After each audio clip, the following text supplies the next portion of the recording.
जब नींद नहीं आ रही थी। मैं प्रेम हूँ, 24 साल का, और मेरी छोटी बहन अर्पिता 21 साल की है। अर्पिता बेहद खूबसूरत है, बिल्कुल जानहवी कपूर जैसी। लंबे बाल, बड़ी बड़ी आंखें और वो मासूम मुस्कान जो बचपन से मुझे प्यारी लगती थी। मैं हमेशा उसे अपनी छोटी नादान बहन समझता था, जिसे दुनिया की बुरी बातों से दूर रखना मेरा फ़र्ज़ है। लेकिन उस रात सब बदल गया। रात के करीब 12:30 बज रहे थे। प्यास लगी थी तो मैं पानी पीने किचन की तरफ गया। जाते हुए देखा कि अर्पिता के कमरे की लाइट जल रही थी और दरवाज़ा हल्का सा खुला था। आमतौर पर वो रात को लाइट बंद करके सोती है, इसलिए मुझे थोड़ा अजीब लगा। मैंने सोचा शायद नींद में भूल गई हो, तो चुपके से दरवाज़ा और खोलकर अंदर झांका। वो बिस्तर पर लेटी थी। कमरे में सिर्फ बेड साइड लैम्प की हल्की रोशनी थी। उसने एक पतली सी नाइट ड्रेस पहनी हुई थी जो गर्मी में आरामदायक थी। उसका एक हाथ फ़ोन में था, लेकिन दूसरा हाथ मैंने पहले तो समझा नहीं। फिर देखा कि वो अपनी स्कर्ट के नीचे हाथ डाले हुए थी और धीरे धीरे उंगली चला रही थी।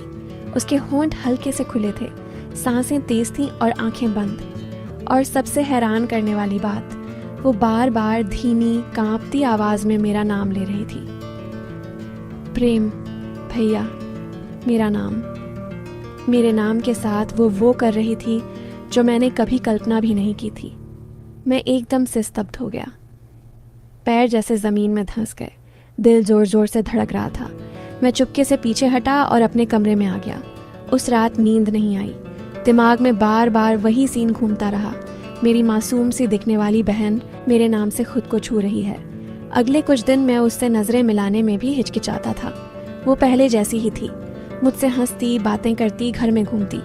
लेकिन अब हर बार जब वो मेरे पास आती, मेरी नज़र अनजाने में उसके होंठों, उसकी कमर, उसकी टांगों पर चली जाती। मैं खुद को कोसता था, लेकिन रोक नहीं पाता था। एक दिन मौका मिला जब वो नहाने गई थी और उसका फ़ोन चार्ज पर लगा था। मैंने सोचा शायद कुछ और पता चले। फ़ोन का पैटर्न मुझे पता था। गैलरी खोली तो कुछ सामान्य फ़ोटो थी, लेकिन एक हिडन फोल्डर में ये मेरे फ़ोटोज़ थे। जिम के बाद की मेरी शर्टलेस फ़ोटो, समुद्र पर छुट्टियों वाली, सोते हुए चुपके से ली गई कुछ तस्वीरें और कुछ स्क्रीनशॉट्स मेरे इंस्टाग्राम स्टोरीज़ के। फिर ब्राउज़र हिस्ट्री देखी। वो इंसेस्ट स्टोरीज़ पढ़ती थी, भाई बहन वाली। कई साइट्स पर ब्रदर सिस्टर फैंटेसी सर्च किया हुआ था। कुछ वीडियो के लिंक भी सेव थे, जिनके टाइटल देखकर ही मेरे हाथ कांपने लगे। मैं समझ गया, ये सिर्फ एक रात की बात नहीं थी।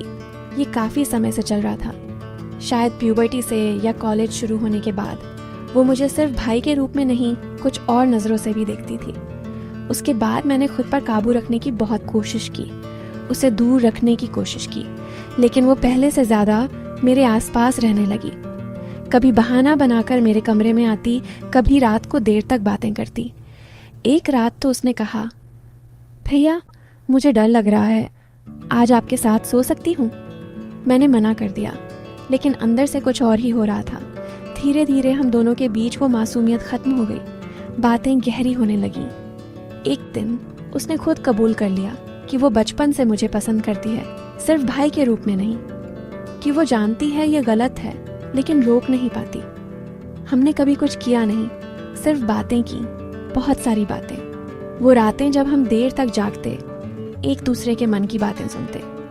मैंने उसे समझाया कि ये सिर्फ एक फेज़ है, कि बाहर दुनिया बहुत बड़ी है, कि एक दिन उसे कोई ऐसा मिलेगा जो उसे सही प्यार देगा।